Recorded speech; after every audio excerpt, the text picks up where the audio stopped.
How to build an FPV drone, final steps, part 2.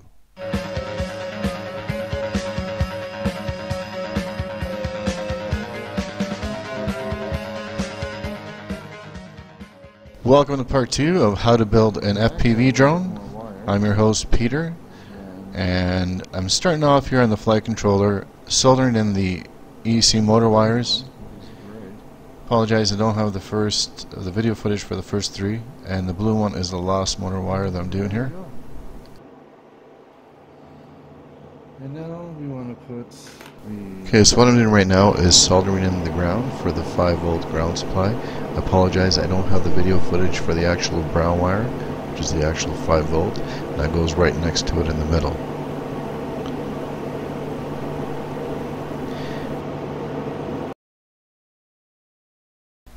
Now, I just wanted to go over real briefly here the idea of soldering through pinholes. It's not as easy as some people make it look on TV. So I'm just going to share with you a method that I use that works for me. And I'm going to use this clone Pico blocks as an example. First thing is first, make sure you have it heavily tinned. Not heavily, but just like that. You have a nice blob of solder on the actual pad. I've already done the black one. So the trick is to heat up the actual pad, get it into that liquid state. Then once I do that, I raise my iron on the wire and just push and just slide it through like that. Okay, so you do have to make the wires a little bit longer, but you just snip them at the end. So this is going to go on the VCC. So whatever the battery's pulling out or pushing out, whatever amperage it's giving. These are the 2 connections right here. And then they're not the first 2, they're the 1, 2, 3, 4, 5th and 6th. 5th power, 6th ground.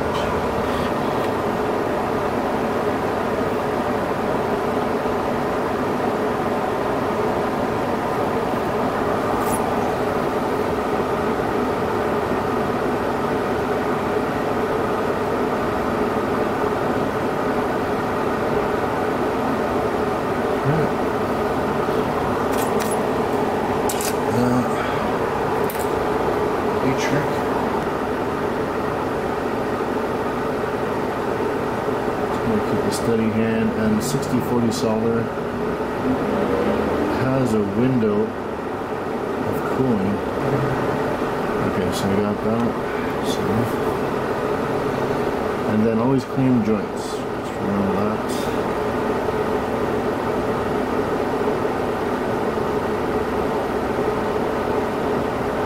You'll feel a good solder joint when you feel the heat transfer down the wire, and this is not going good.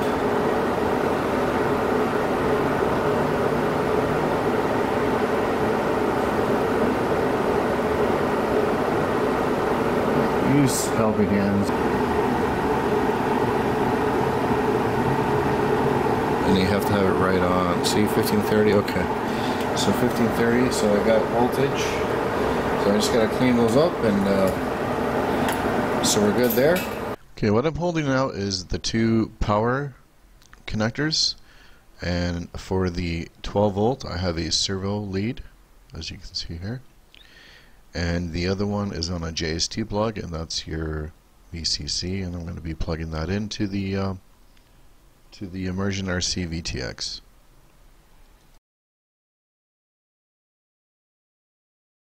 Now for the setting up of the flight controller, I'm going to refer you to 2 YouTube channels. One is called Spoon FPV. I just like the way he explains things, and makes it seem very simple. And also Joshua Bardwell. If you want to become a little more academic about it, although he does have easy to follow tutorials. And I'm doing this because 3.2 came out, and I think they're better suited to explain this to you guys than myself, and the links are below. Okay, now I'm just going to take it for your test cover here. Now this is on, I do have the gyro on, so it's on angle mode, but you're really supposed to do an acro, meaning have the gyro shut off, but I didn't want to. I do it after for a little bit, but I just wanted to see if the motors became warm. And again, you really should be doing this on acro. You can tell acro is not on by the light. Now you can see it's just the red light. Now we're on acro.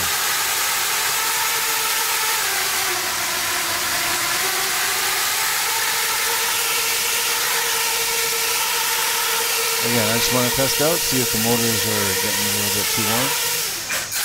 Not necessarily crashing the wires. Yeah, here's the VTX, and yeah, it's a little bit older style, but I had it laying around at home, so I'm going to use it. It's a 5.8 gigahertz, 600 milliwatts Immersion RC VTX. Now I was messing around with a pigtail because I did want to hook it up on top of the top plate, like normal people. But to make a long story short, I didn't have a 90-degree elbow, so that would have caused too much of a pinch, which would have affected the propagation of the antenna, so your reception, and I couldn't use it. As you can see, it kind of sticks out. So what I did, I just left it free floating and put some two-way tape right on the connector just to give it some protection. It's sort of kind of pushing against the, it's pushing, it's creating a pinch, and it's, I'm not liking it. Now here's my old FPV camera that I salvaged from my Vortex 250 Pro, but I have a 2.1 millimeter Amway lens.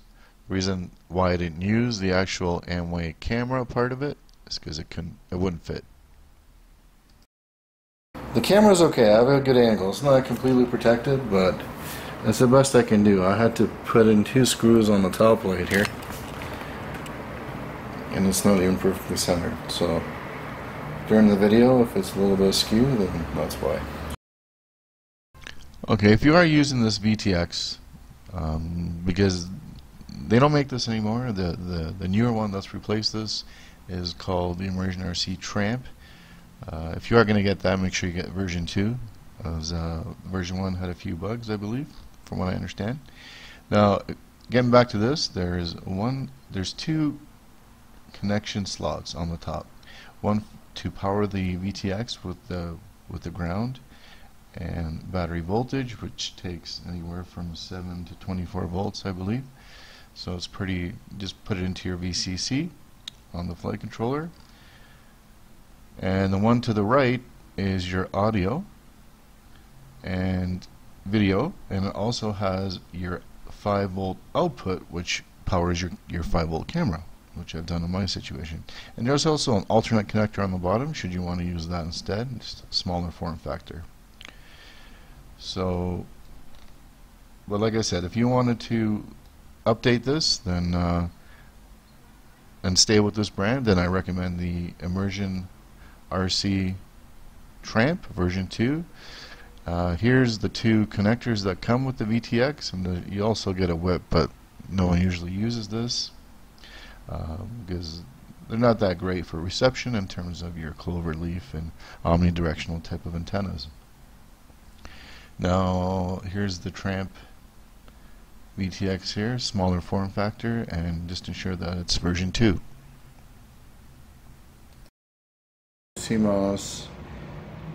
A lot of the other cameras that I tried, you see, once you get this reflection, a lot of them continue to have that, but this one, it stops.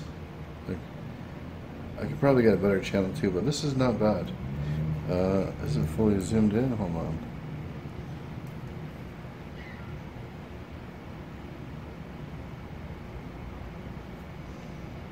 It should be good. But yeah, this is 2x8 millimeter.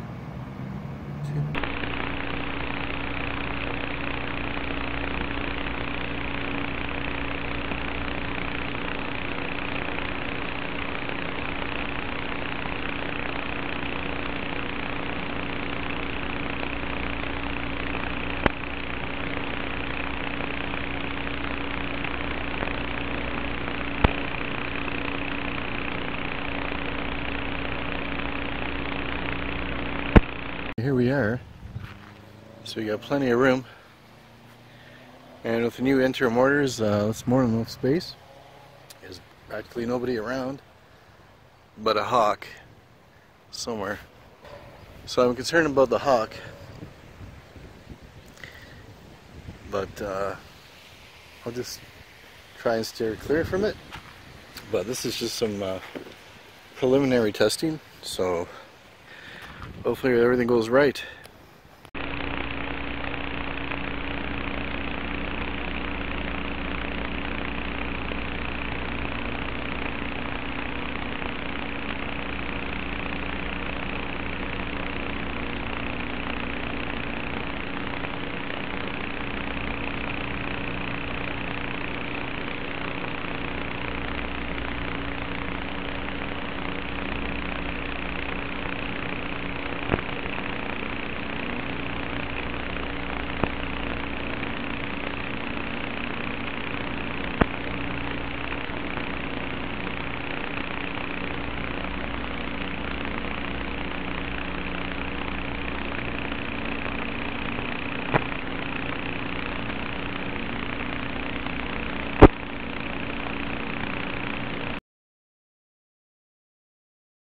So the maiden flight went okay. I was happy with it.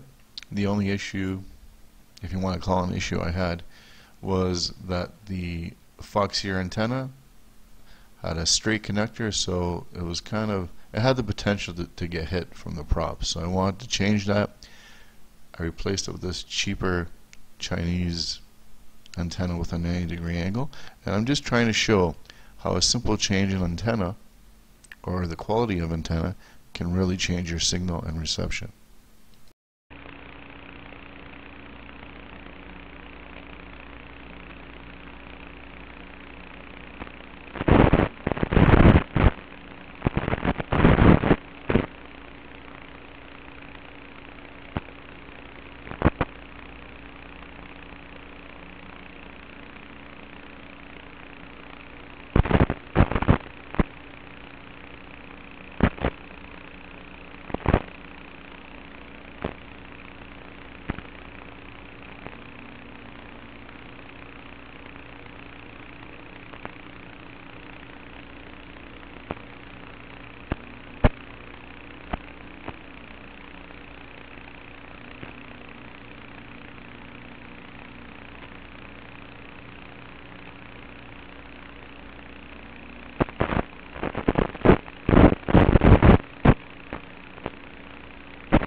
Now, as the antenna and the VTX became a little bit warmer,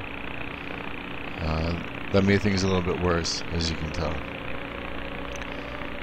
And it progressively gets worse until you'll see what happens.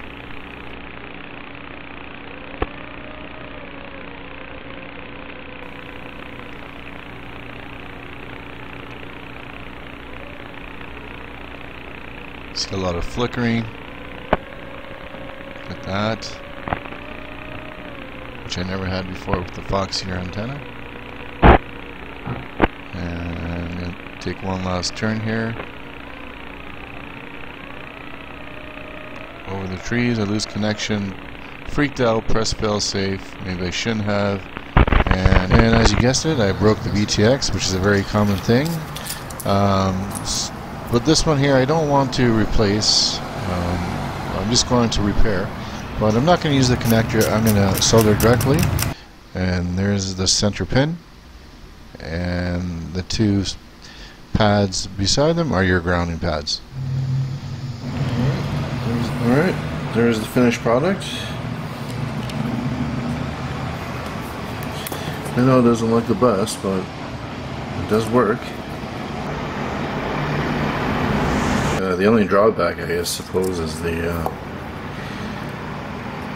I mean, I put some epoxy on it, as you can see that shininess there, but you know, it may not be good enough to give it that structural integrity you need.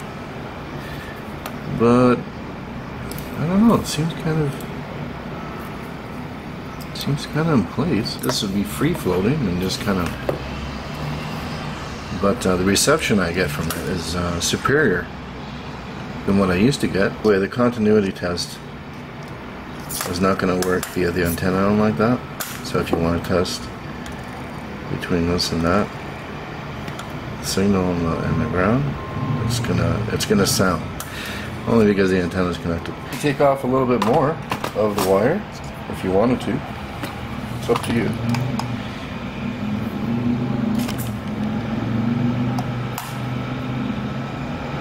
22 grams. It's that's with the antenna, so that's all right. Here we are again, and we're testing out the build with some different settings. Let me just show you what I have in my bag, what I use when I FPV. This is a great bag, by the way. It was like only 40-50 bucks, but it's completely waterproof. It's got the seal. I'm not merchandising that or anything like that, but I'm just showing you. So this is my quad. I'll keep it here.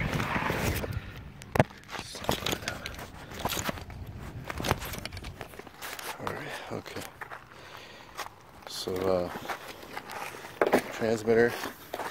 I should get a case for this in my old board bag.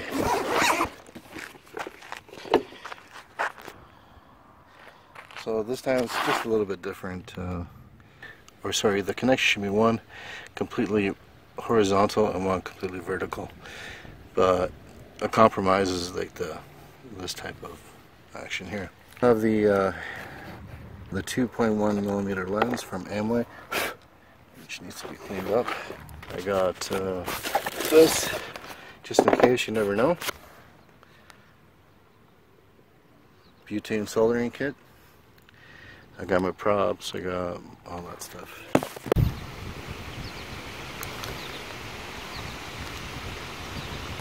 Well, there you go. We're going to try a second attempt with these props. They look pretty good.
I was recording, but this thing kind of puffed it up a bit. This had a few cycles, a little many, and it's about, you know, at the end of its life cycle. Nonetheless, it's this. I think it's the same one that puffed up on me the last time. Yeah, I can see that right there. It is. But now we're going to try this puppy here, this 95C graphene 1350 by Pulse, and we're going to let that scream. Now, all the things that I brought extra, the one thing I forgot was this. Now, I don't have an extra battery strap, and my FPV ends right here. So, just a little pointer. Bring a few straps. And I ran out of tape. So hopefully this will do. Seems kind of firm enough, but we'll see.